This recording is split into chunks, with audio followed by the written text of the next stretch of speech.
Sob os auspícios dos mestres da eletricidade, Thomas Edison, Nikola Tesla e Conde Chiquinho Scarpa, que acabou de adquirir um sistema off-grid fotovoltaico para manter bem equilibrado as suas 3 adegas. Sejam bem-vindos ao IonCast, Conversas Energizadas. Ao meu lado, um rapaz elegante, sofisticado, a linda Serras Grandes, os Alpes cearenses, Hunter Pessoa. E ao meu lado, tenho aqui a honra de participar com meu amigo Ojuara, Muito mais obrigado. conhecido como Daniel Queiroz. Muito obrigado, viu? Araújo. Mais uma vez estando ao seu lado. Vamos começar o IonCast com tudo, né? Me pergunte por que hoje eu tô tão elegante. Hoje você tá com gravatinha, né? Eu tô até sem gravata. Né? Você também tá muito elegante. Me pergunte por que eu tô tão elegante hoje. Tá com uma bique no bolso. É. Por que você tá tão elegante Excelente hoje? pergunta sua. Porque hoje, meu amigo, nós temos que estar à altura do convidado. Esse convidado, para mim, o Hunter, ele consegue harmonizar muito bem. Chegando diretamente de Milão? Milão, né? Ele consegue harmonizar muito bem conhecimento, normas e estilo. Elegância. É benchmark para mim de elegância. Como é o nome da pessoa? De excelente cavalheiro que vai estar com a gente hoje. Temos a honra de receber em nosso IonCast o Dr. Bernardo Santana, advogado do setor de energias, né, especialista em energia e regulação. É um grande especialista na parte de energias eólicas e hoje também de energia solar, ou seja, renováveis. E está aqui com a gente para falar um pouco dessa história, dessa trajetória de um jovem advogado que já é gigante no setor de energias, né? Somente do Nordeste, que é realmente o coração das energias no Brasil. Seja bem-vindo, meu amigo Dr. Bernardo Santana, nosso IonCast. Sinta-se à vontade. Eu espero que você goste aqui desse papo e dessa conversas energizadas. Welcome on board, my friend. Obrigado, Hunter e Daniel, pelo convite. É uma honra participar aqui com vocês hoje. E vamos contar um pouco aqui da história, falar um pouco dessa trajetória que a gente já vem traçando e como a gente pensa o futuro. Mas antes de ele começar a falar um pouquinho dessa história, queria agradecer muito, se puder também me ajudar aqui. Sempre. Aos nossos parceiros. A nossos parceiros, a Energia 4.0. Energia 4.0, né? Uma solução completa em energia. A solução completa, né? Que vem trabalhando muito. Digitalização, mudança, migração, mercado livre, produção da própria energia com painéis solares, por exemplo, e eficiência energética, né? Exatamente. 4 pilares que definem a Energia 4.0, ou seja, o cliente tem tudo em um lugar só. Um compilado de estratégias aí. E o nosso grande parceiro, como sempre, né, o Decoff, não dá para deixar de falar de energia sem antes energizar. Sem um cafezinho. Um brinde. Cheers. Cheers. Decoff, muito obrigado pela parceria. Um abraço a todos. Já provei outros cafés, mas o Decoff com certeza é verdade. É o diferenciado e realmente pegou muito para quem trabalha muito, que é a gente. Né? É verdade. Nós temos uma rotina muito pesada e um cafezinho ali para dar uma quebrada no dia a dia e um café de qualidade combina muito. Você sabe como é que eu gosto do Decoff? Abriu lá ao lado do escritório 2 cafés novos antes do Decoff. Eu passo uma rua, passo a outra, mas eu vou lá no Decoff buscar o café. Vale a pena.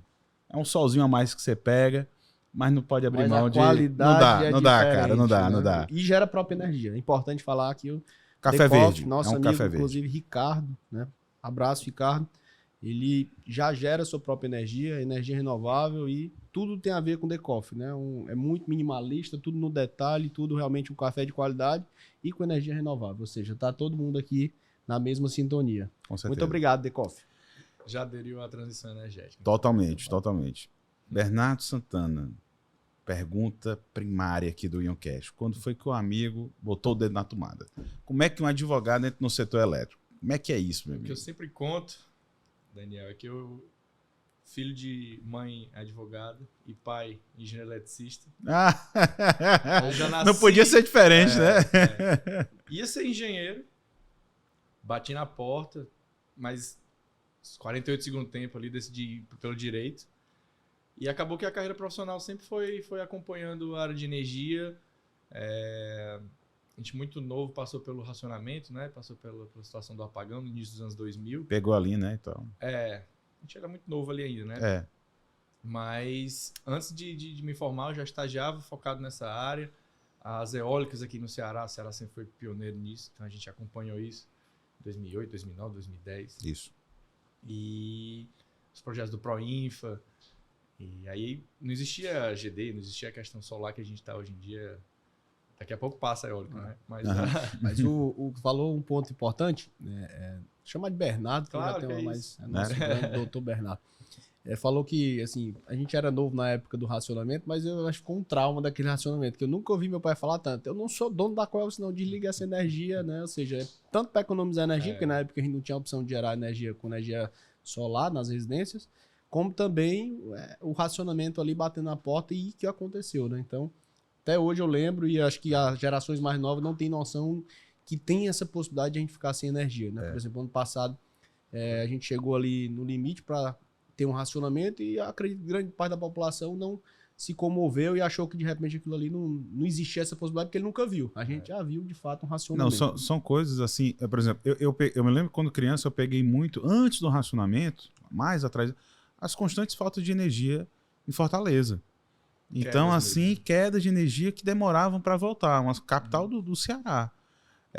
Então a turma de hoje não sabe o que é você ficar sem energia. Você imagina o caos da gente sem energia. O último apagão grande que teve no Nordeste, aquele que eu acho que foi em 2018. Acho que foi 2018, tudo um apagão que teve no Nordeste, tudo.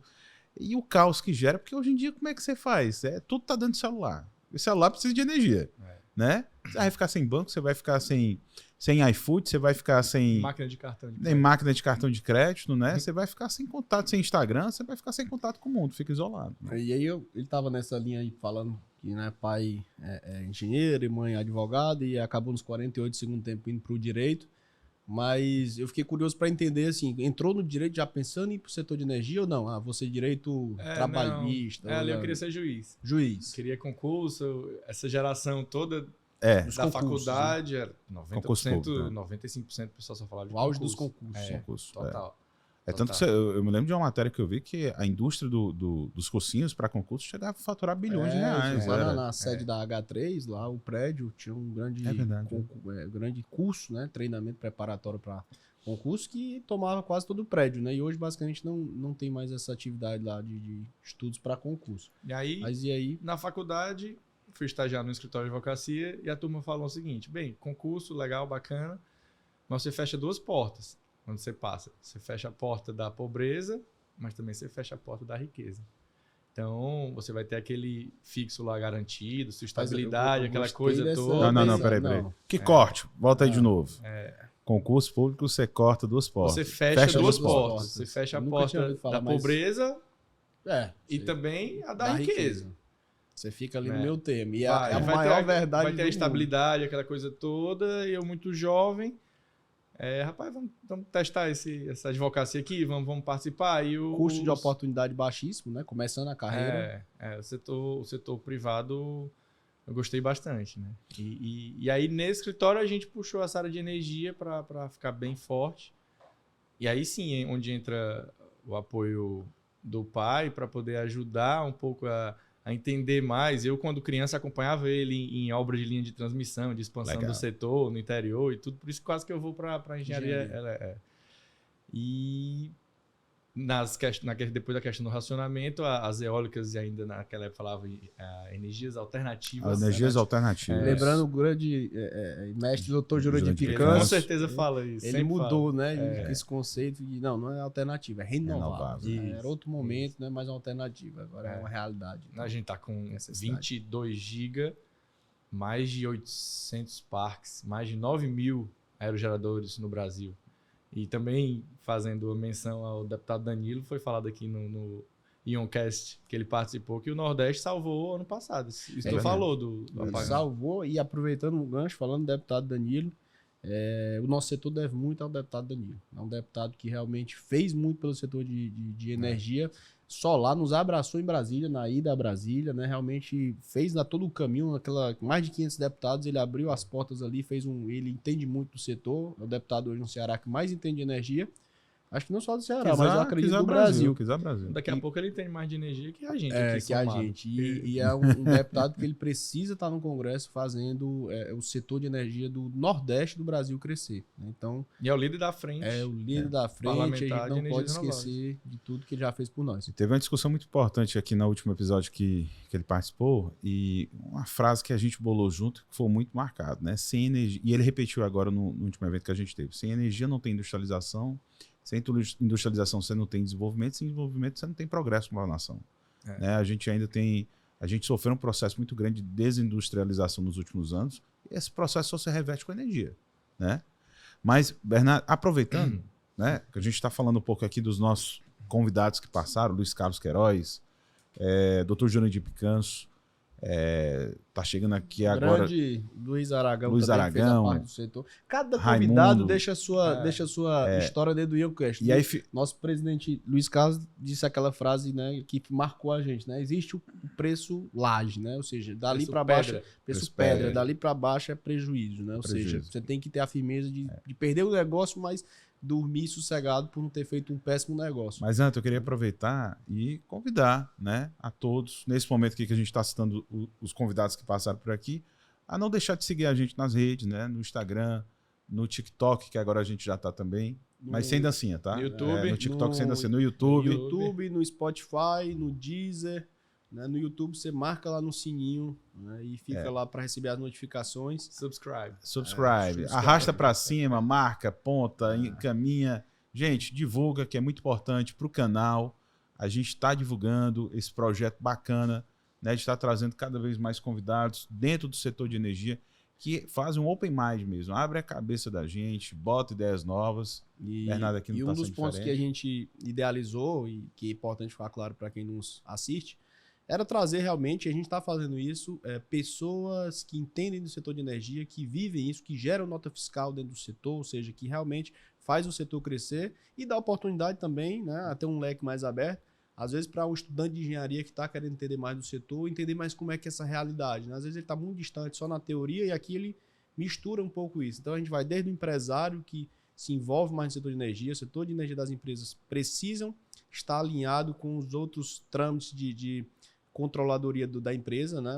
Antigamente o setor de energia da empresa era só pagar boleto, não tinha o que fazer, hoje você pode analisar, e atrair também esse público que realmente quer aprender mais e se aprofundar no setor de energia. Então são grandes oportunidades que tem aqui no IonCast de abrir um pouco essa mente para o setor de energia do Brasil. Eu tive uma oportunidade fantástica, por exemplo, eu acho que quem está nos assistindo e é do ramo de direito, começa a lhe enxergar agora de uma maneira diferente. Poxa, dentro do direito também, você vê como a energia é algo contagiante, né? Tá na faculdade direito, não tem direito de energia. Direito de energia, área de energia. É porque é uma área que está envolvida com as outras. Entendeu? Tributação, norma societário, ambiental, regulatório. Mas M&A. tem o seu próprio mundo, tem. Tem suas a regulação características. Tem. Legal. É muito bacana. Eu estava agora num evento, o IEL, junto com o Sebrae, a FIEC, o Sindinergia, estão fazendo um programa muito importante, que é o Programa de Qualificação dos Associados do Sindinergia. Ele já está na 3ª turma na área de instalação, enfim, deixar realmente todo mundo no mesmo patamar. E eu entrei numa turma que estava fazendo curso na hora, não era o programa de qualificação, eles estavam ao lado, que eram só jovens estudantes do ensino médio, se preparando, aí era um outro projeto, se preparando para entrar no mercado elétrico, ou seja, já se preparando. Eu vi ali no olhar dessa turma, eu entrei na sala e disse assim, olha, eu entrei na sala como estranhos, estou saindo aqui como futuros colegas, vamos ser. Mas é muito bacana de ver, né, assim, como contagia tanto o estudante que está entrando agora na área de direito, que pode estar, a partir desse momento, poxa, eu entro no direito, só escuto civil, criminal e tal. Pô, olha a amplitude do direito, né? É o futuro, né? Estamos num estado que... E a gente vive nessa... nós temos dois Arábia Saudita grandes aqui. braços, né? Que é o setor de turismo, que é um dos pilares do estado, e outro de energia. Então, o de energia, existe uma possibilidade muito grande de crescimento. Mas fiquei um pouco curioso, Daniel, e puxar aqui uma curiosidade minha, entender, você falou que foi pro direito, e aí teve lá no escritório essa possibilidade. Mas quando foi que realmente começou, assim, os primeiros projetos com energia, começar a entender? Eu sei que eu já conheço um pouco da sua história, mas foi mais pela eólica, né? A solar foi no segundo momento. Como é que começou e chegar mais próximo e entender? Deixar de chamar de um catavento para começar a chamar aerogerador, né? Como é que foi essa... A gente teve a sorte, por estarmos no estado pioneiro. Na época existia uma empresa chamada Suzlon, ainda existe. Suzlon. Não mais no Brasil, mas Indiana, era top né, 5, top 3 no mundo, fabricante de aerogerador. Sim. Então, O Ceará, em um certo momento, chegou a ter 1/3 de todas as eólicas do Brasil. Eu acho que ela era alemã e depois virou indiana, né? Teve um negócio Teve, assim, né? teve. E aí chegaram no Brasil muito forte e ia ter uma fábrica da Suzlon aqui no Ceará. Então o governador prometeu que ia apoiar o investimento e dar incentivo fiscal, aquela coisa toda. Os indianos vieram fortes, mas no começo importando muita máquina. E a gente passou a advogar para eles. Enquanto advogado deles, na época o setor exigia que o fabricante, que só queria vender turbina, fosse sócio das SPS de geração. Entendi. Então, o ponto onde ia ter a geração, o investidor que compra a turbina queria que a Suzlon tivesse junto dela. E aí a gente passou a participar também das estruturações envolvendo outras áreas do direito para aquele negócio, junto com o fabricante. Deixou E aí de ser começamos só a uma- visualizar o ambiental, a questão imobiliária, todos os contratos de compra e venda de energia, a questão Entendi. tributária de incentivo, de ICMS, de ISS. E aí foi ampliando o leque da nossa atuação e podendo atuar em várias partes da cadeia, a parte da logística. Cada vez está mais complicado, porque os aerogeradores foram crescendo, tem uma situação com o DENIT, com as estradas, com o transporte de muito pás e torres, com o EPCista, as empresas locais que passaram também a construir esses parques, a gente apoia. E aí foi o nascedouro da nossa atuação, assim, pegando como case o eólico nesse início enquanto advogado. Né? O ponto que eu vejo aí de necessidade de crescimento em termos de conhecimento é a necessidade. Você deixa de ser um vendedor de commodity, né, que era basicamente um produto, para ser fazer uma solução completa, né? Ou seja, você deixa de só vender a turbina e agora tem que participar de todo o processo. Então vem como o Leonardo falou, ambiental. E a gente logística, criou o turnkey jurídico é um também, para turnkey, né? entregar Você as tem que soluções levar jurídicas em full. turnkey. Até porque Perfeito. cada vez mais, né? A energia, independente de qual, seja GDzinha, seja GD de médio, GC, energia não é equipamento, né? É engenharia. A gente hoje em dia vê lá um aerogerador instalado. Não, beleza. O cara saiu da fábrica. Imagine o arcabouço, a estrutura jurídica que tem que ter para, né, conciliar, compilar tudo isso para que nasça o aerogerador, né, na Instalado. fábrica e instalado na planta final, né? Tem uma trajetória enorme. Logística. Ontem, inclusive, eu tive a oportunidade de cruzar com algumas pás eólicas. E a logística para uma pá envolve Polícia Rodoviária Federal, envolve batedores, e o tempo de encostar para dividir o fluxo. E as estradas que não suportam lidar mais com o peso. As estradas, né, que estão desgastadas e ali já é um grande teste ali para a própria pá, né? Se a pá passa numa estrada daquela, com certeza não é o vento que vai danificar, não, porque é um desafio poder rodar nas nossas estradas hoje. Mas E aí, só para concluir, nessa pegada próxima aos fabricantes, a gente passou também a advogar para os clientes dos fabricantes. Porque os fabricantes nos indicavam e os fabricantes, evidentemente, o Ceará começou a ficar pequeno para esse Nordeste todo. Começou a surgir muita coisa na Bahia, no Rio Grande do Norte, mais Piauí, recente, né? Piauí e Maranhão. Pernambuco também, mas um pouco mais tímido, Paraíba. Enfim, Nordeste como um todo. Os clientes deles que participavam dessa estruturação de negócios e de fato são os geradores, passaram a nos ver também como um apoio local, que falamos o mesmo sotaque regional aqui, para poder apoiar os investimentos deles na região toda. Não, bacana. Um comentário bacana que eu me lembrei agora sobre essa questão de logística, né? Tem um conhecido meu que trabalha exatamente nessa empresa, na estrutura de levar, né? Aí eu perguntei, cara, eu fui fazer uma viagem agora, Fortaleza Juazeiro, e infelizmente a BR-116 tá péssima para andar. Eu disse, cara, como é que é andar com a pá numa BR dessa? Deve ser, o problema aumenta vezes 5. Eu disse, Daniel, imagine que na guerra da Rússia e da Ucrânia, um míssil saiu da Rússia com destino à Ucrânia, mas sem querer bateu na BR-116. É o que a gente está sentindo. Parece que os mísseis estão caindo da BR e a gente tá ali, é um sistema de guerra mesmo, né? Até assim, um adendo, né? A importância da gente estar envolvido também, entender, poxa, como é que a gente... realmente nós somos uns bravos, né? Porque com todas as dificuldades, até na questão de logística, a gente está conseguindo fazer projetos maravilhosos, né? Então... Bernardo, o que o Daniel falou é um ponto que inclui nessa etapa, né? Às vezes a gente esquece da logística e das estradas, né? E aí é um ponto. Aí vem ambiental, às vezes vem a localização que vai as próprias PAS, que é numa região montanhosa e não tem estrada, tem que construir estrada. Sim. Né? E outra coisa, vem a parte ali de você ter que ter todo um social com a região para não mudar tanto. Isso é algo que entra mais para o ambiental, para o social ali, que envolve, ou seja, uma logística muito grande, né? Chegar, colocar uma pá, colocar uma torre e começar a rodar, né? Tem a própria linha de transmissão que tem a parte de licitação, liberação das linhas, que também atrasou muito. Então eu imagino que foi assim uma guerra para ganhar conhecimento em um curto prazo de tempo, né? Assim, lá foi mais ou menos em que ano? Tem noção desse período? Tá falando aí de 2009, 10 até 2015, 16, o grosso, né? O grosso, Ou né? seja, mais de uma Mas década aí, o setor já tá mais Consolidado, fácil de entender, né? consolidado. Naquela época era muito mais difícil. O prefeito querendo criar a taxa do sol, taxa do vento. Hoje não tem mais brecha para isso. Certas situações. Onde houver lacuna para fazer isso, pelo amor de Deus, né? Nada. Realmente, assim, a gente está consolidado hoje na eólica. Eu acho que a gente está maduro. A gente está tão maduro que a gente já está se preparando para outro passo mais adiante da eólica, né? É legal mencionar um episódio que a gente vivenciou na época. Foi um dos 11 de setembro do setor eólico,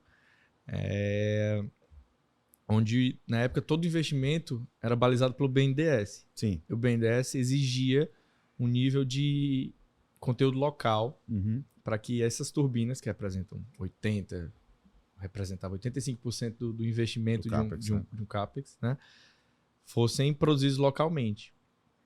E aí, subitamente, houve uma exigência nova, mudou-se a regra, exigiu um conteúdo local maior, e aí 5 fabricantes, na época... Com os projetos já em andamento, com tudo contratado, aí a regra virou nos 48 do segundo tempo. Coisa de Brasil. A gente estava com uma situação de 10 fabricantes, e o governo passou a exigir que o pessoal, de fato, investisse e montasse fábricas.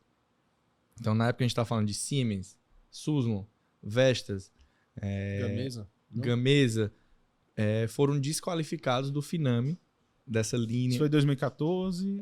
Por aí. Eu lembro. Acho que pegou aquela história de PAC, acelerador de crédito, movimentar a indústria e tudo. E aí, teve um baque, de fato foi um grande baque na época, porque os investidores, os geradores que importavam, pararam de importar e passaram a comprar o conteúdo local, apoiado pelo BNDES, e aí uma boa parte passou a ficar fora dessa situação.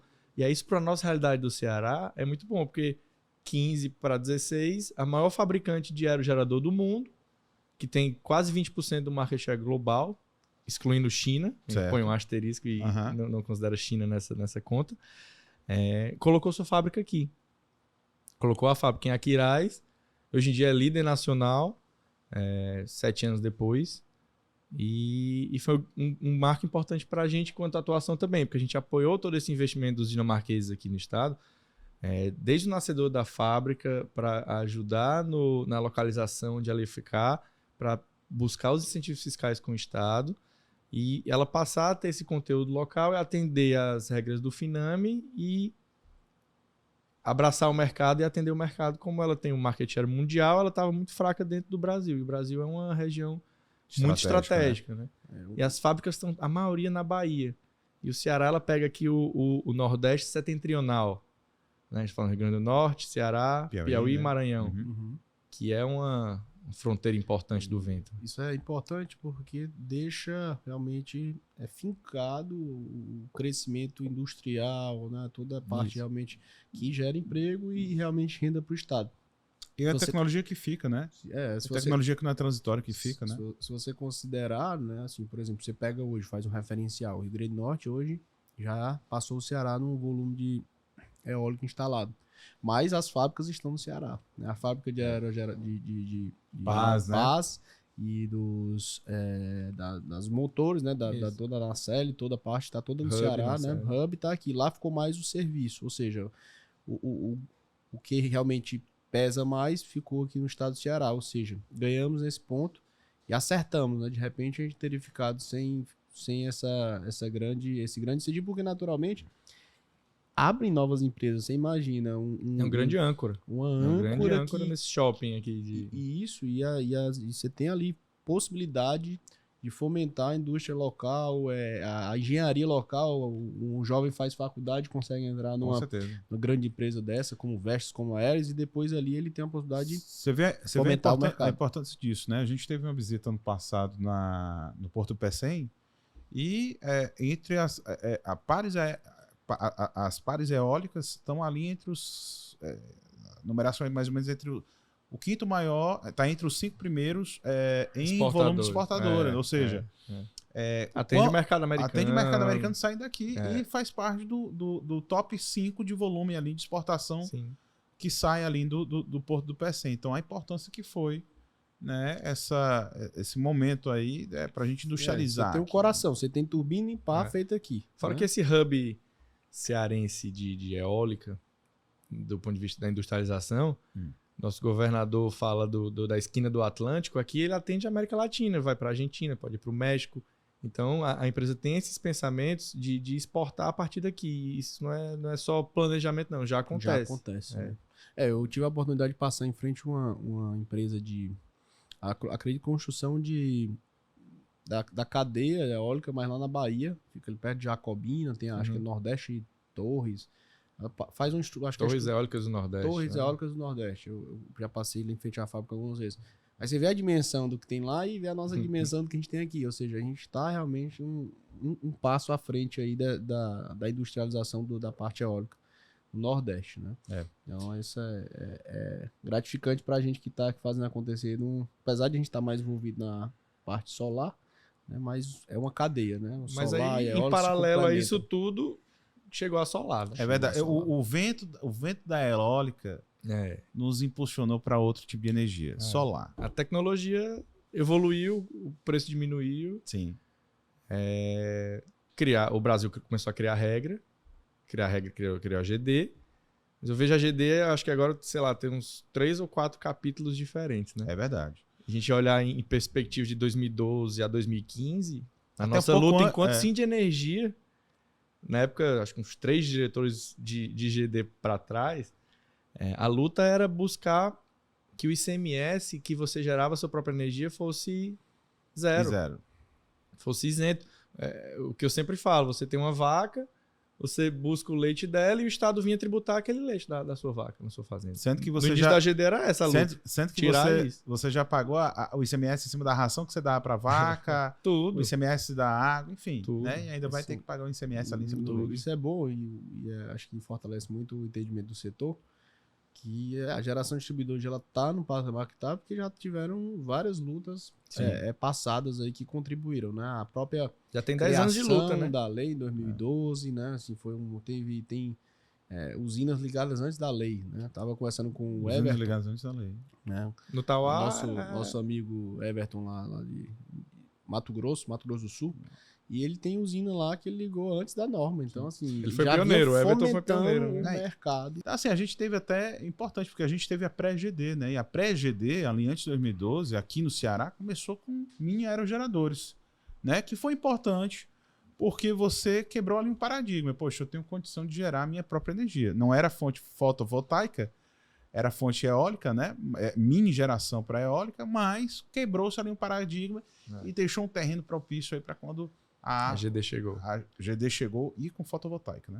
E aí nessa migração, não migração, mas nessa complementação, né, das eólicas, aí vindo a solar fotovoltaica, e normalmente a fotovoltaica, a eólica ela tinha um diferencial, né? Ela, normalmente o que estava envolvido eram poucas e grandes empresas, porque querendo ou não é um perfil de investimento que não cabe a todo mundo. É um capital muito agregado. E aí vem a solar fotovoltaica, essas grandes empresas inicialmente não entraram na solar, porque ainda tem muito a desbravar na eólica, mas naturalmente foram se adaptando a fazer as duas coisas, até porque o mais difícil era ter a briga das linhas de transmissões, né? Então, como entraram as linhas, aí você já tem meio caminho andado para vir com o solar complementando a geração eólica, ela se complementa. A eólica gera mais à noite e a solar mais durante o dia, né? Ou seja, você tem uma complementariedade muito boa para fontes intermitentes. E E aí tem a questão da solar. Vem a solar e aí como é que tu começa, né, como advogado, entender que precisava também aprofundar nesse ramo, porque tinha tanto a solar centralizada, como tem, GD. como a GD, que ela era uma norma, e a norma tem dificuldades, depois precisava virar uma lei, e aí o setor jurídico, ele realmente precisa entrar de cabeça para deixar o setor mais maduro. Como é que você conseguiu evoluir? No início foi onde eu comecei a participar do Sim de Energia, inclusive. Buscando essa situação do ICMS. Foi a primeira grande luta que quem gerava sua própria energia era tributado, né? E em paralelo a gente advogava para um grupo espanhol que lá já tinha uma situação mais avançada e era permitido você vender energia para terceiros. Então, naquele momento que a GD surgiu em 2012, até 2015 era limitado em 1 mega, e essa realidade de hoje em dia de fazer locação, de venda para terceiros não existia, né? Mas nesse primeiro momento a gente entrou em solar porque já estava na eólica, muita coisa foi emprestada, muito da regulação estava seguindo o mesmo rumo e a gente visualizava como também o futuro. Então o futuro, a gente já vamos falar de hidrogênio verde, eu acho que é a mesma realidade. Gosto de pensar para frente, então era uma fonte nova de energia renovável que estava surgindo, a gente tem que participar. E a gente está num Ceará, no estado propício, a gente sabe que tem muito vento, sabe que tem muito sol, e é fácil imaginar que o negócio ia despontar. Assim. Não, desculpa. Mas assim, quem não sabe, quem não está no mercado no dia a dia de energia, não sabe do grande risco que nós sofremos agora de ter um apagão na geração distribuída, né? Uhum. Porque nós passamos aí desde 2018 com o risco de, numa canetada, a gente deixar de ter segurança jurídica e ter um mercado hoje mais seguro para trabalhar com energia solar. Eu me lembro muito pesado do caso da Espanha, né? Ali em 2008, quando a Espanha ela regulou de tal maneira incorretamente o setor de geração distribuída no mercado espanhol, feed-in tariff lá dentro, né? Fez com que no pior cenário, no pior momento de alto desemprego no mercado europeu, eu senti isso muito de perto, porque naquela época eu estava no Banco Espanhol, as outras economias europeias se recuperaram de maneira mais rápida e a Espanha estava ali beirando 20% de desemprego. Um país europeu de primeiro mundo, né, beirando isso. E a gente quase que sofreu essa perca aí desse grande mercado que é a geração distribuída. E eu sei assim, eu queria entender um pouco, porque eu sei que você participou do making off, né, ali através do Sim de Energia, na luta lá em Brasília, para a gente aprovar a Lei 14.300, né, da geração distribuída, logramos sucesso nisso. Fala um pouquinho aí assim, para ti, o que foi ali o ponto de virada, algum fato interessante dos bastidores, que só quem teve Brasília viveu ali, né? O Hunter viveu, eu vivi e tantos outros membros aqui do mercado cearense, né? Que estavam lá, o Bernardo, tudo, o presidente Luiz Carlos, muito apoio do presidente da FIEC, do Ricardo Cavalcante também, que nos ajudou lá em Brasília. Né? Conta aí um bastidor aí bacana para a turma, que a turma não sabe do risco que a gente teve de perder, né, numa canetada, e a gente conseguiu aí lograr sucesso. Eu acho que o próprio deputado Danilo Forte foi importante a gente explicar para ele duas situações. Ele fala muito isso, que tem que ser taxado e cobrado da tal da torre de geração do grande gerador que estava fazendo uma comercialização de 5 mega, de um porte enorme, para um perfil de cliente que deveria estar no Mercado Livre.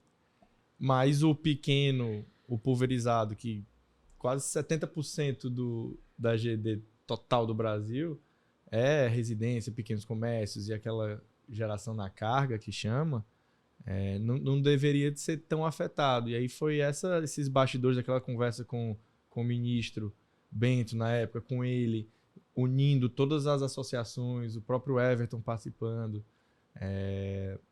para chegar nesse consenso com as distribuidoras que batiam muito forte na situação que estava perdendo receita, perdendo clientes e a turma toda migrando para a GD, para esse modelo de grandes usinas que, na verdade, 5 mega solar deveria estar numa situação de geração centralizada e não distribuída, né? Foi um pouco achar esse consenso do meio termo. E eu concordo contigo, Bernardo, nesse ponto de que realmente foi mostrar isso. Por quê? A gente sabe que tinha um contraponto muito forte de lobby feito pelas concessionárias e que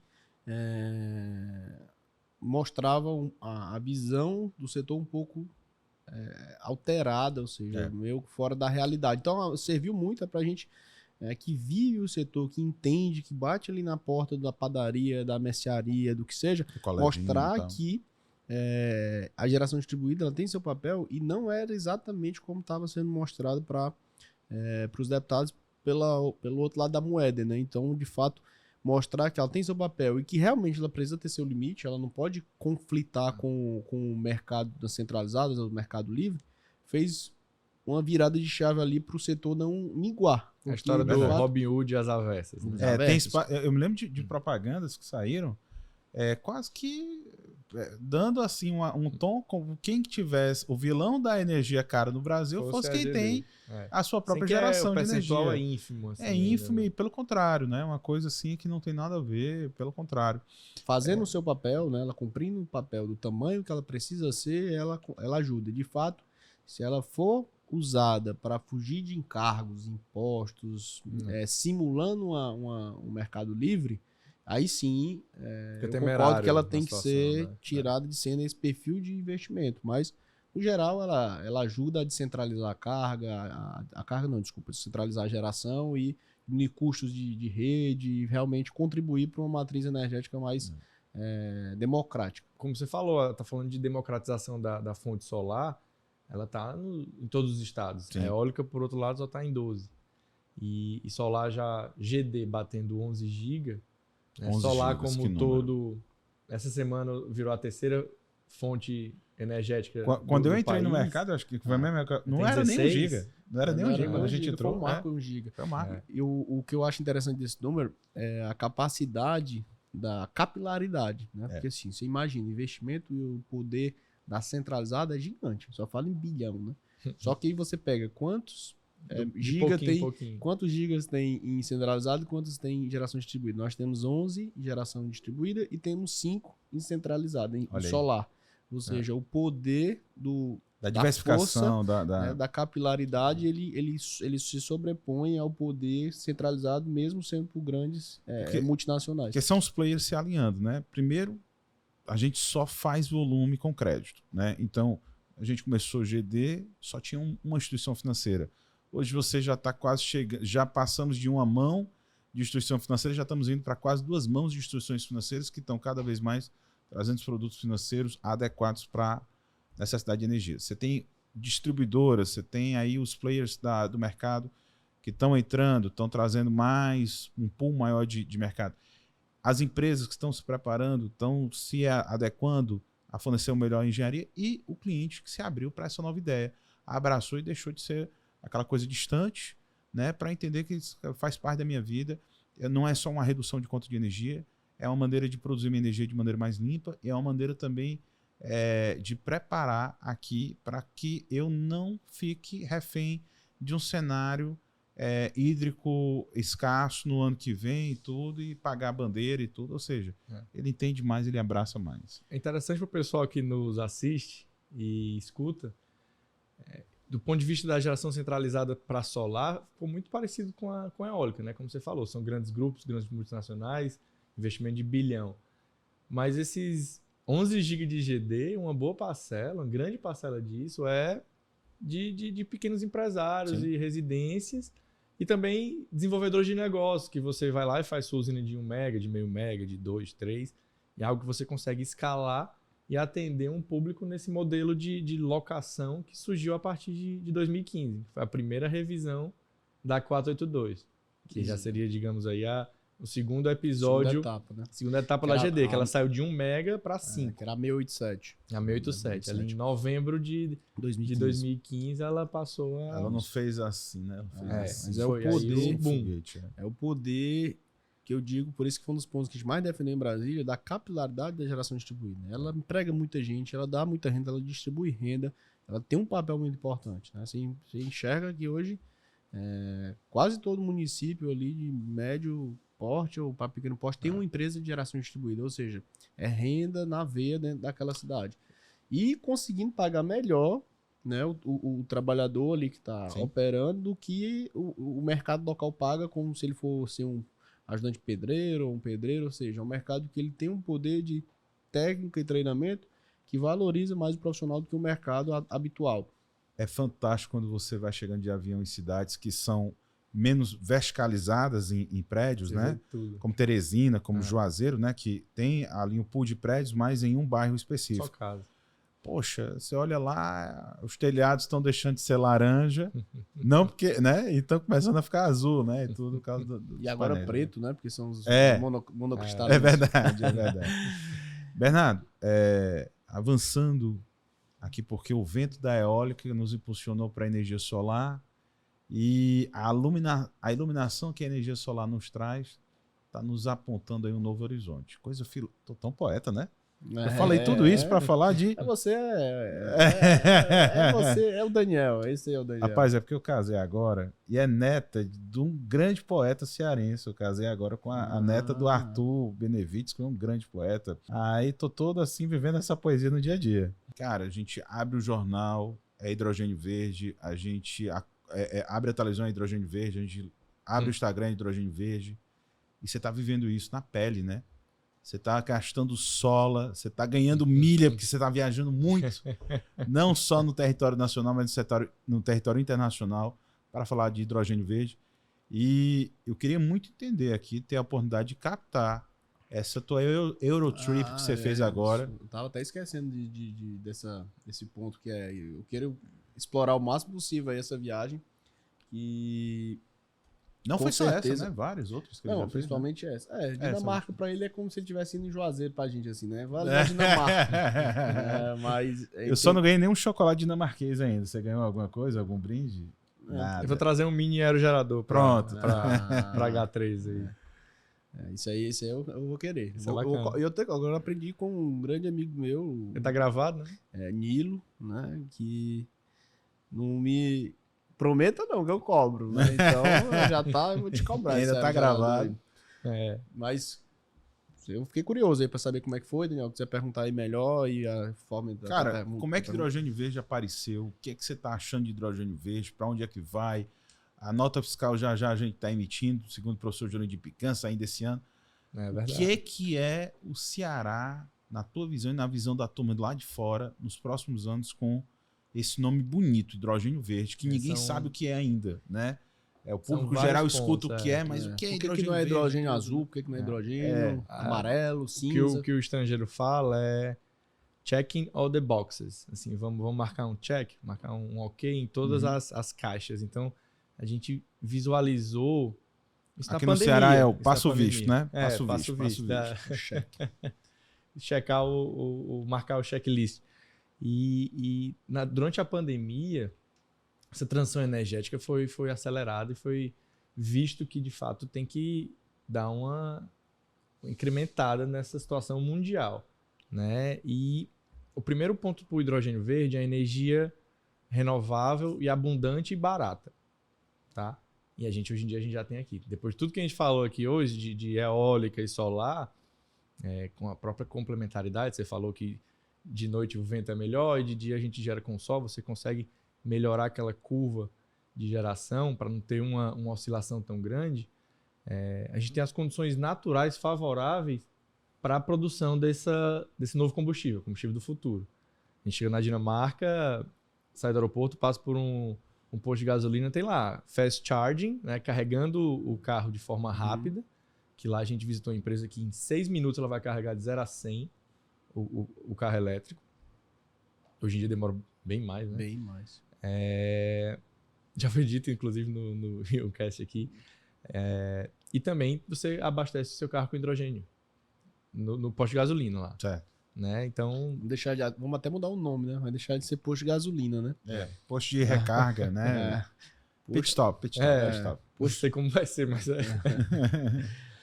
E aí o Ceará, com essa situação natural favorável, fora a portuária, que a gente tem uma parceria de Roterdã com o PECEM, onde são sócios, né? Então, o Porto de Roterdã é um dos portos mais antigos do mundo. Vocês estiveram lá, né? Fomos lá. Começou a viagem por lá. Muito né? bacana. Então a gente consegue pegar essa missão do Sim de Energia e da FIEC e separar em três etapas. A primeira etapa, a parte da Holanda, a gente viu onde esse hidrogênio vai se conectar na Europa, que vai ser produzido muito provavelmente aqui na nossa região. Porto a porto, então, né? Isso. Porto a porto. Tá falando de 6, 7 dias, se conecta lá em Roterdã e entra para o sistema europeu. E a guerra também está impulsionando isso. É só para entender, ele vai ser produzido aqui e guardado em... Os navios, os petroleiros, eles conseguem ser adaptados para fazer esse transporte. Entendi. Lógico que existe uma Mitsui, empresas japonesas, os sul-coreanos estão desenvolvendo navios específicos para isso. Pro Mas, hidrogênio verde. assim como a rede de gás canalizado pode recebê-lo. Então não vai ser necessário passar uma linha nova para conectar não todos seria aqueles errado países. a gente ver no futuro breve comboios de navios, né? Total. Saindo, fazendo porta a porta, né? Pé em Roterdã. Isso. Né? Essa a porta de entrada do hidrogênio brasileiro, cearense, se Deus quiser, e também o governo e todas as nossas instituições continuarem nessa toada. Que eu acho que é um dos fortes do Ceará é ter todo essa questão institucional que nós temos aqui. Né? Tá todo mundo focado no mesmo objetivo. O incentivo fiscal para isso também é muito importante. A energia tem que ser barata. E muito importante também, há poucas semanas a Europa decidiu o que eles chamam de taxonomia do hidrogênio. Então, para ele ser considerado verde, você falou do azul, etc., tem que olhar a origem. Então, para ele ser o verde puro, teria que ser 100% oriundo de fonte renovável. Basicamente hídrica, solar e eólica. Perfeito. Certo? Eólica pode ser onshore e offshore. Já a gente entra nisso também. E aí, com essa taxonomia, diante da necessidade de receber esse hidrogênio, foi-se acertado e acordado que nuclear e gás podem entrar nesse mix. Então, você não precisa 100% gerar com eólico ou solar e pode fazer um mix de outras fontes para atender a produção desse hidrogênio. Mas aí seria chamado de verde ou mudaria ele vai ser o azul, muito provavelmente, mas também tem a situação de você relativizar o verde puro e considerá-lo verde sem ser. Fazendo analogia, é como se eu usasse a gasolina brasileira que tem uma porcentagem ali de álcool para tentar reduzir um pouco o impacto do CO2 em cima da gasolina. Exatamente. Mais ou menos isso. Exatamente. Essa é uma alternativa. blend, Você tem o verde de fato, tem uma opção secundária ali que também atende, não é igual. Vai ser muito caro você fazer ele um verde 100% puro, verde. Perfeito. Tanto de eólico offshore, um investimento muito grande. Então, com a rede de gás que já existe, você usar isso para a produção dele. O que tu sentiu, assim, de fato, lá? Assim, é uma realidade ou uma coisa ainda muito distante para lá? Tu enxerga que isso vai crescer exponencialmente? Como... E se essa questão geopolítica, né, da Rússia com a Ucrânia e deixando o gás, né, mais caro ali para a Europa, se isso está acelerando para a gente esse tombamento? Total. A gente está falando de... Porque eles promovem as metas e um número foi dito no evento que a gente participou, até 2030, para atingir a meta de 2030, pelos próximos 24 meses, tem que ser investido $500 bilhão. Para 2030. Para chegar na meta, eu não estou nem falando a meta de 2050, a meta de 2030, para a gente chegar lá, nos próximos 24 meses, falando dos próximos 2 anos... As duas próximas Copas, né? As duas próximas Copas... Já tem que ser gasto $500 bilhão. E aqui o pessoal fica reticente com hidrogênio, como ficava com a eólica 20 anos atrás. Sim. É o mesmo filme. Vai vir. Vai vir. Vai vir. Tem muito empresário aqui que vê as notícias, como você falou, projeto de $5 bilhões, $10 bilhões. Lá é $50 bilhões, $100 bilhões. Para fazer essa transição energética, para não ficar mais dependente do gás russo. Exatamente. Do gás russo. Eu sei que você foi para um evento lá em... Só falar um pouquinho o que foi o evento, né? É importante, né? Não. O que foi o evento? Que evento foi esse, né? Aí é isso que eu queria entender mais. Eu sei que você foi para um evento em Amsterdã, um evento bem seleto, um evento assim do mais alto nível e gabarito a nível mundial, né? Assim, eu queria entender o que vocês enxergaram no evento e também se assim, tinha muita gente do Brasil, foi uma coisa que foram para poucos, né? E a nível mundial, o nível de pessoas que estavam lá, realmente, como é que foi? Assim, como é que foi o evento? Esse evento que teve, foi em Amsterdã o evento? Foi em Amsterdã, da Reuters, né? Como era o nome do evento? Hydrogen Events. Em Amsterdã, Hidrogênio, é Da venda de Reuters, hidrogênio. da Reuters. Ah, É venda de hidrogênio em Amsterdã. Aham. Mas era uma coisa muito local ou tu realmente era a cúpula mundial que tava Não, lá? tava... Todas as empresas de petróleo estão Muito investindo engajados. pesado nisso aí. Shell, Repsol, BP, o pessoal todo da cadeia. A gente está falando também de Air Products, a turma da tancagem, que é isso aí você falou, como é que vai ser esse transporte. Então, tô falando de Maersk, que são Sim. 800, 900 navios no mundo, que eles também têm que Se mudar adaptar. o perfil de consumo. Não vão Perfeito. usar mais diesel no transporte, vão usar hidrogênio para abastecer essa turma. A gente está falando de KLM, Air France, que também é um consumo Então, gigantesco A mundial gente pode estar falando na aí. logística A disso. gente pode estar falando aí não só numa mudança energética, mas numa mudança de preço de transporte e frete no futuro breve. Total. Por isso que se fala de uma transição energética fair, né? Justa. Aham. Porque não pode ser de um momento para o outro, que aí o preço vai lá para cima. Fora tudo isso, as empresas que cuidam de transporte de gás e gás canalizado e aquecimento, que é um grande mercado europeu que a prioridade é isso, né? Porque essa história do gás russo é muito... Você pega uma cidade como Milão, 90% do aquecimento vem da Rússia. Eu queria... Então, se tem um corte, se tem uma situação Então, assim, a gente saiu de uma energia alternativa para uma energia renovável e a gente está indo agora para uma energia definitiva. Total. Eu queria ter te perguntado esses pontos antes, a gente já teve várias possibilidades de conversar, mas eu deixei para o Ioncast aqui, é em primeira Claro. mão para mim e para quem está nos assistindo e ouvindo. Então, a gente conversou já sobre... A gente veio junto no sindicato, falando sobre nossa demanda, mas se tiver percebido, eu não perguntei quase nada sobre a viagem, porque eu queria realmente ter algo bem espontâneo, de fato, para aprender junto aqui com quem está nos assistindo, que é uma coisa em primeira mão para mim também. Então, Legal. assim, o nível Excelente. que Foi. estava lá, né, assim, até para o Brasil, vocês estavam realmente na dianteira do conhecimento a nível Brasil, né? E a Não, nível- foram a como nível Brasil- não foram como telespectadores, né? Foram realmente como Isso. É legal para a gente olhar para o Ceará. protagonistas, né? A gente tem vários memorandos assinados com o Estado. Tinham 3 empresas que assinaram memorando que estavam lá também. A gente teve a oportunidade de conversar, falando de Enel, mas a Enel Itália, a turma que de Sim. fato está olhando isso a nível mundo e trazendo isso para o Ceará. A gente está falando de outras empresas que já assinaram memorando e estão fazendo os estudos que colocaram o Ceará como o ponto vetor no Brasil para fazer essa exportação. E ainda tem um ponto interessante do evento, que é a discussão deles, não só exportar, vamos olhar o mercado interno. A gente está falando de um país de mais de 200 milhões de habitantes, em algum momento esse hidrogênio vai ficar para a gente. Sim. No primeiro momento é para exportar, para atender uma exigência que já existe lá. Aham. Lá você já compra um carro movido a hidrogênio, aqui a gente não tem Não isso. tem essa realidade. Né? Então lá é a prioridade, mas em pouco tempo também vai chegar para... Vai ser rápido. É. Vai ser rápido. Eu estava assistindo um filme recentemente falando do setor energético no século ali, pré-revolução industrial, né, que era movido pelos óleos de baleia. Você vê, poxa, como o mercado ali teve que se adaptar, porque chegou a revolução industrial, que precisava de outro tipo de óleo para mover, né, as caldeiras e tudo, aquele tipo de óleo que era usado mais para iluminação não resolvia. E como é assim, o progresso ele puxou a energia. A energia é um bicho simbiótico, né? tudo conectado. Energia puxa o progresso puxa a energia. Então, por exemplo, quando a gente escuta isso, que participou desse evento, Shell, BP, ou seja, petroleiros, aí você pergunta, por que petroleiro está participando de um evento desse? Porque petroleira, o foco dela está deixando de ser petróleo para ser energia. Né?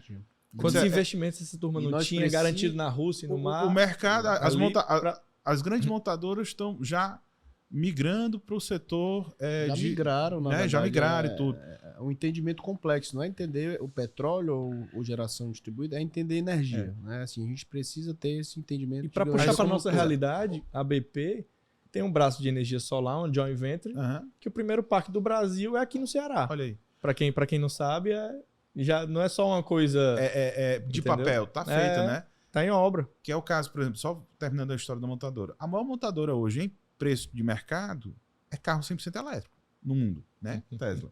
Então, você E vê... tá tendo uma disputa, né? A Isso. BYD já tá disputando com a Tesla, já começou a passar da Tesla agora no número de entrega de carros. Então, é um mercado que não é algo teórico, é uma coisa que já acontece. Ela não tá muito ainda na realidade do cearense, por conta dos preços falando de carro, mas Sim. que é algo que já existe no mundo e a gente tá trazendo o que é o nosso futuro, tá? A gente tá trazendo pro presente aqui para fomentar os negócios no nosso estado. Eu sei que tudo que a gente tá falando aqui, eu tenho uma noção do roteiro, a gente conversou qual seria o roteiro da viagem lá no Sim de Energia, na FIEC. Isso aí a gente tá falando basicamente do evento de Amsterdã, né? Mas vocês foram ainda pra Ainda teve... Inglaterra, Foi Dinamarca. foi uma Eurotrip. Foi um Foi uma Eurotrip Eurotrip. de negócios. Né? Realmente muito bom pra gente se antenar do que tá acontecendo e se antecipar no nosso mercado. O cearense é diferenciado. Acima de tudo, um bravo. O Reino Unido foi a segunda etapa, porque foi mapeado e visualizado junto com o Estado. Eles estão muito interessados nisso também. Muito depois também do Brexit, né? Da saída da União Europeia. Então a turma lá tá animada. A gente foi para Londres e fomos para Birmingham também na região, visitar empresas e apresentamos na embaixada o nosso case no Ceará para mais de 10 empresas. A gente já está falando de bancos, de empresas de armazenamento, prestadores de serviço, consultorias mundiais. Tivemos um dos maiores escritórios de advocacia do mundo lá. Então, Londres tem muita pegada de serviços e como eles também visualizam essa situação do hidrogênio para apoiar a gente aqui no Hub. Foi muito por essa pegada também. Que bom. E puxando para eólica offshore. Que aí de Londres a gente foi para Dinamarca, que aí é só eólica offshore. Tem grandes parques entre a Inglaterra e os países do norte que já existem há muito tempo. E eles são parceiros no desenvolvimento. A gente tem um cluster lá de 300 GB até 2050. Que só esses dois, junto com a Holanda, vão fazer metade. Eu já tive a oportunidade de um voo ver esses parques, né, no mar. Isso, eu vi em 2012, eu acredito. Tem parque lá no, mar, no meio do mar, 2012. Mais antigo do que o nosso primeiro onshore. E o que eles já estão trocando os aerogeradores. Os aerogeradores. Já estão na troca. E nessa, vocês sabem, assim, é um comparativo, sair da Inglaterra e para a Dinamarca são dois países incríveis, né? Assim, o que é que muda assim da Inglaterra para a Dinamarca, tanto nos negócios como na forma de eles se posicionarem como empresários? A Dinamarca é mais os developers, são os desenvolvedores, são os investidores que tem por trás aqueles fundos trilionários, que é um país muito pequeno, a população é metade do Ceará, sendo que tem o PIB igual ao do Brasil. E o mercado interno muito pequeno, é um país que já nasce para exportar. Entendeu? Então eles já têm, você pega as principais empresas deles, estão Maersk, Vestas, você está falando de grandes empresas, CIP, COP, são EPCistas e investidores de projetos eólicos onshore, offshore, solares. Então eles estão olhando o mundo e olhando o Ceará para essa mercado consumidor toda. deles é um mercado muito pequeno. Muito pequeno. A estrutura dele é globalização, né? Tá fazendo esse trabalho a nível global, senão eu não estaria com esse espírito. Eu nunca fui na Inglaterra, na Dinamarca eu nunca fui. Eu enxergo que na Dinamarca é se ver um pouco à frente do tempo, né? Total. Você enxerga que você tá... A gente aqui, ano passado, no Brasil, teve um recorde. Foi um dia, toda a geração do Nordeste foi eólica. Certo. Sim. Na Dinamarca, eles chegam a ter um dia, todo o país. Todo o país 100% eólico. E ainda exportando, porque eles são conectados com o sistema interligado deles. Ele conecta com a Alemanha, conecta com o Reino Unido. Então ele ainda vende energia para outros países. Para os vizinhos. É uma Itaipu eólica. É uma Itaipu eólica. Bernardo, mas assim, aí eu vou fazer uma pergunta aqui. O Bernardo Andarilho, o que é que você sente de diferença em relação a mobilidade elétrica, o teu tráfego numa cidade dessa, como Londres, ou lá na Dinamarca, no país como a Dinamarca e tudo, o que é que você sente de diferença? Poxa, aqui está tão avançado e a gente aqui no Brasil ainda vai sofrer essa mudança. O que é que você sentiu mais? Acho que a gente está sentindo Londres, por exemplo, sendo de Londres, se transitar um carro a combustão, ele paga um pedágio. 12 libras para estar rodando lá dentro. 12 libras. Por dia. 12 libras. Então é silencioso. Então, essa mudança lá já existe. Tá? Então, os táxis todos estão... Os ônibus. Elétricos. Então, isso mais cedo ou mais tarde vai chegar aqui. É muito, e é menos ruído, isso, ou seja, você tem até uma limpeza Total. de audição, né? E tudo ali na... Muito mais agradável. E também isso evidentemente, é para questões de nível de poluição. Sim. Né? E essas exigências que os países estão adotando, a gente às vezes só lê, você lá vivencia na pele. É um choque. E a gente vê isso como... Evidentemente vai chegar aqui, não tem outro. Eu queria fazer uma perguntinha, assim, já mais para negócio. O Ion é nosso. Mais para negócio. Isso é a realidade, esse choque de realidade eu já senti algumas vezes, mas o que eu não vivenciei na Europa foi como eles lidam com os negócios. Né? Assim, o que é que você enxerga diferente? Como você faz negócio, tem parceiros na dinamarquesa, qual a diferença de tratar um negócio com dinamarquês e tratar um negócio com cearense? Assim, a forma de seriedade ou de processo dentro da negociação, qual é o maior diferencial que você enxerga? Eu acho que eles demoram mais lá, mas também quando geram a confiança, você vira parceiro meio que pra vida, sabe? Consecução. Ele se abraça naquela relação que você cria com o cliente e fica muito, muito próximo. Não fica muito olhando o quanto que o outro tá ganhando. A gente tem muito isso aqui de ficar olhando... O outro tá ganhando muito.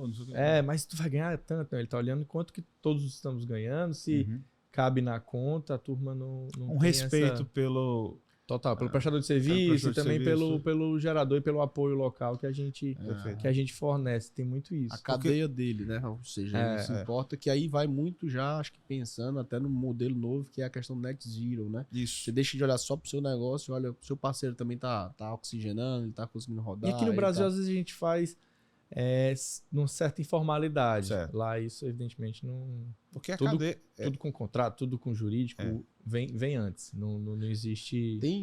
Tem uma parte... o processo é mais bem definido, né? Ou seja, você demora mais a fazer o negócio, mas quando ele sai, ele tá redondo. Quando planejou. É por isso que eu falo essa questão da transição energética. Até 2030. Se a turma colocou uma meta, eles vão cumprir, cara. É uma vergonha mundial se chegar em 2030 e não atingirem o nível de descarbonização que está programado.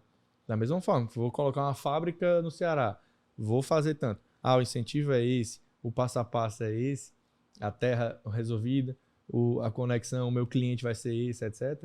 A turma vai para cima. Não existe esse negócio, por exemplo, hoje aqui em Fortaleza, a gente está andando, em Fortaleza está vendo várias obras, inclusive no aeroporto e tudo, do metrô que está vindo, que era para ter vindo há não sei quanto tempo. Né? Ou seja, tem começo, meio e fim, né? Lá tem começo, meio e fim. Total. Começo, meio e fim programado. Porque essa obra do metrô um dia vai acabar, né? Só não sei se eu vou estar vivo. Eu espero que sim. Mas é isso. Daniel, eu tô gostando muito aqui da conversa, né? Acho que essa Europa aí dá pra gente conversar ainda até mais. Mas nosso tempo tá começando a ficar estourado aqui. Eu queria fazer um convite aqui, cara. Eu acho que tem oportunidade pra gente fazer um segundo bate-papo. Parte 2. Se você tiver gostado do Ion, trilogia depois, e quiser voltar, cara, portas abertas. Vai ser um prazer. Mas, meu amigo, lhe agradecer. Mas não acabou não, viu? Não pessoal? Não acabou não. Ainda tem algumas coisas que vocês precisam participar e ver que o Bernardo ele tem a acrescentar. Fica aí. Verdade. Mas assim, lhe agradecer primeiro pela essa amizade que a gente tem, né? Assim, você é uma pessoa cativante, uma pessoa aberta, fácil acesso. Isso aí é de lei, né?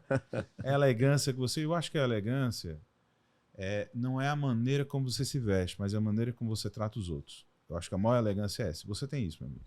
Cara, é bom. A maneira como... O Gerra é um poeta, né? A Academia Cearense tem. Tênis e letras. A CTL. Mas, assim, agradecer, né, por tudo isso, pela contribuição que você faz com o mercado. A gente fica muito feliz de ver que o Ion também é um local onde quem chega e tem entrega no setor energético está aqui acessível para a gente conversar, acessível para chegar até você, para que é informação. Eu nunca me esqueço do nosso primeiro convidado, o pai do nosso primeiro convidado, Luiz Queiroz, falava: você não tem ideias do que está por trás de um interruptor. né? E olha o mundo, olha o universo enorme, né? A gente está falando aí já, saímos da energia alternativa para a energia renovável e vamos muito em breve para a energia definitiva, né? Então, lhe agradecer. E aí, a gente já infelizmente desembarcando aqui, eu queria deixar um pouco, né, para quem está nos assistindo, de entender quem é o Bernardo Pessoa, né?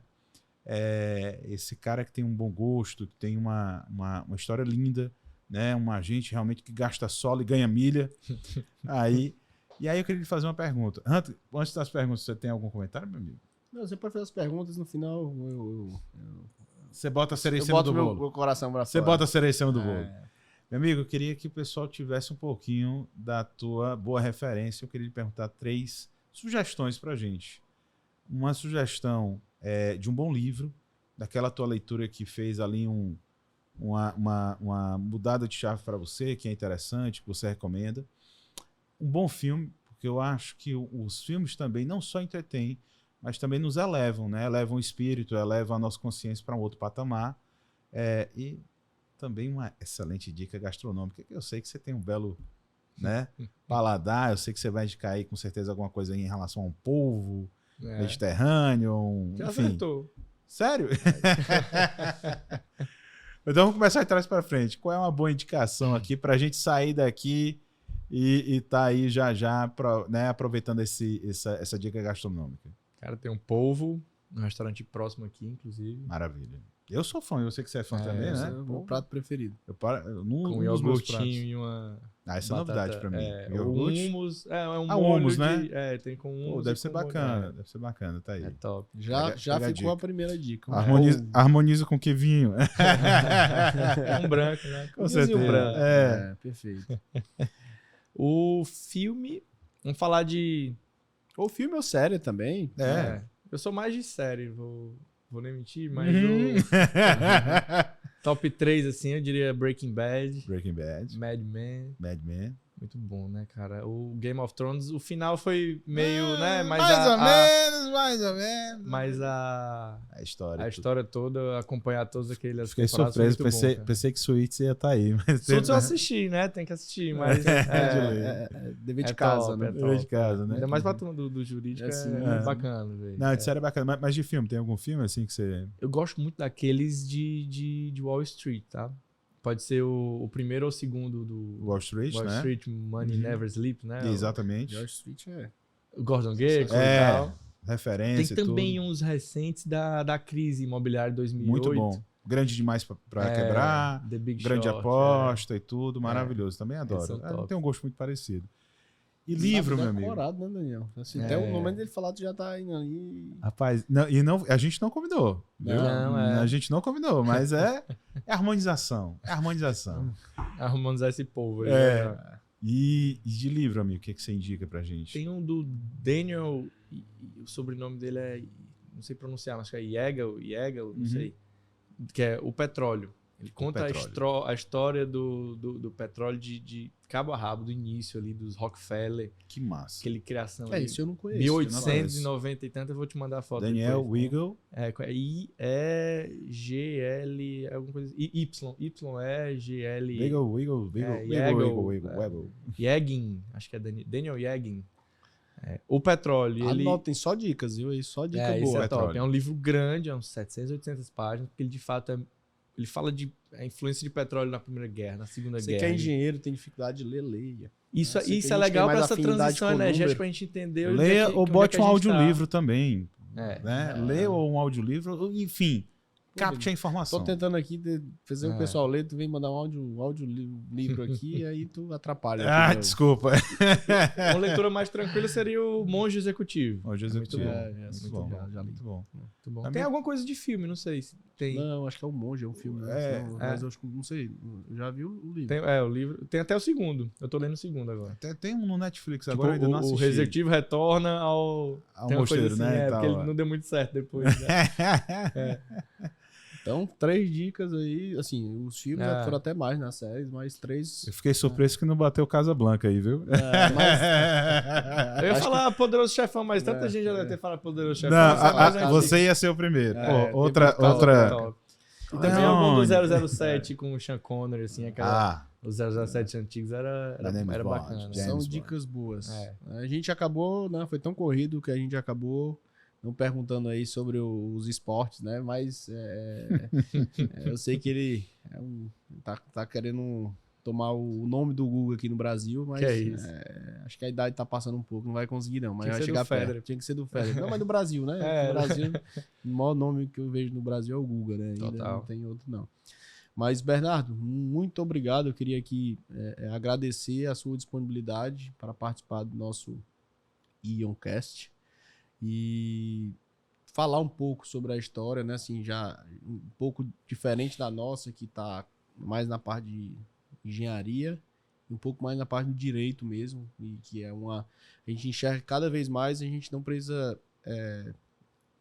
não pode dominar só uma linha, né? É uma complementariedade, ou seja, advogado que sabe mais do que energia de muito engenheiro. Então, é uma complementariedade. E hoje o profissional ele precisa ter essa característica e essa visão mais overview do negócio, né? De como lidar, porque senão não consegue enxergar bons caminhos. Então, O especialista enxergo- tem que ser um generalista, o generalista tem que ser um especialista. Exato. Eu Né? enxergo É isso muito aí. isso de É isso você, né? Uma visão geral e que foge da linha só do advogado É. e vira hoje, assim, jamais tá mais para um empresário do que para um advogado. Eu não só. gosto muito de ir pro tribunal, não. É. É muito melhor isso Mas- aqui. Os acordos são melhores, É, né? Os acordos, né? Muito obrigado pela participação. Realmente é uma Agradecer. honra tê-lo aqui, um advogado novo que entende muito de energia. O Ceará merece ter pessoas nesse perfil. A gente tem pessoas boas aqui. Eu sei que hoje está tudo conectado, o país. Então, assim, a tecnologia deu essa oportunidade de a gente descentralizar um pouco essas informações do eixo, só o eixo sudeste. Então, a gente ter boas pessoas e valorizar pessoas da terra. É o apoio É um local. né? apoio local e hoje, com a pandemia, ela melhorou muito isso, né? Então, certeza. você não precisa, às vezes, pegar um avião para resolver. Às vezes, a tecnologia dá essa oportunidade e a gente consegue, né, realmente descentralizar e ter esse apoio local de uma forma muito eficiente. Então, é uma deixa que eu falo aqui mesmo, a gente realmente valorizar pessoas da nossa terra, não que desmerecendo outras, que Não, claro. não é sendo barrista, isso não, mas a gente realmente tem pessoas boas e não precisa, em alguns momentos, estar recorrendo a outras regiões para resolver demandas. É maravilhoso, né? locais. Deixar de pegar um avião para tratar um assunto tendo uma competência local. Não é, realmente, você falou certo, não é barrismo. É orgulho, né? De que a gente, como cearense, né, melhoramos, nos desenvolvemos e temos aqui excelentes referências. Imagino que na década de 90, com certeza, isso não acontecia. Não porque tinha essa velocidade. Não né? tinha e não era vista, né? É. Assim, a tecnologia ela deixava de fora bons profissionais por falta de acesso de descobrir realmente aquele talento. E é isso, agradecer a sua participação, obrigado por ter vindo aqui, falado um pouco, a gente deixa aberto para outro momento, a falar mais aí sobre... Sim. Até porque a gente está num setor dinâmico, né? A gente está começando a falar de hidrogênio verde hoje. Mas ano que vem já pode estar falando do que já Da aconteceu. amônia verde, da amônia, fertilizante né, verde. do uso do Nem falamos nem muito disso falando aí, da do amônia, subproduto. né, do subproduto, nem nada, ou seja, até o transporte, né, que vai ser em formato Outro de desafio. amônia. Dá é um uma desafio. trilogia aqui, viu? Vai dar uma Dá. trilogia. Mas eu queria realmente agradecer também aos nossos parceiros, né, The Coffee, que esteve aqui conosco aqui o episódio todo, que é um parceiraço, né, o melhor café da cidade, do Brasil, né, que atende o Brasil como um todo É e verdade. até no Japão ele faz valer. Muito obrigado, The Coffee, Energia 4.0, né, que realmente tem sido disruptivo também para o nosso mercado. A gente Verdade. tem uma solução completa dentro do estado do Ceará e do Nordeste.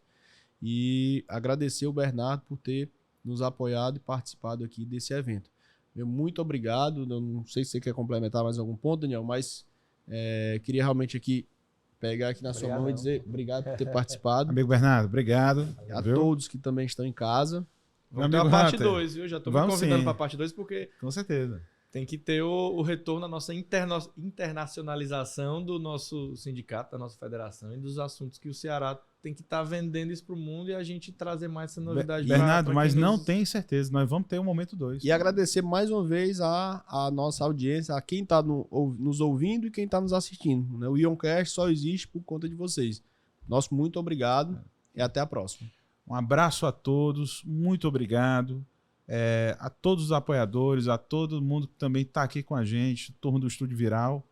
E não esqueçam, aqui é conversa energizada toda hora. Um abraço a todos. Abraço. Salve, salve, Vai. energia! Tchau, tchau.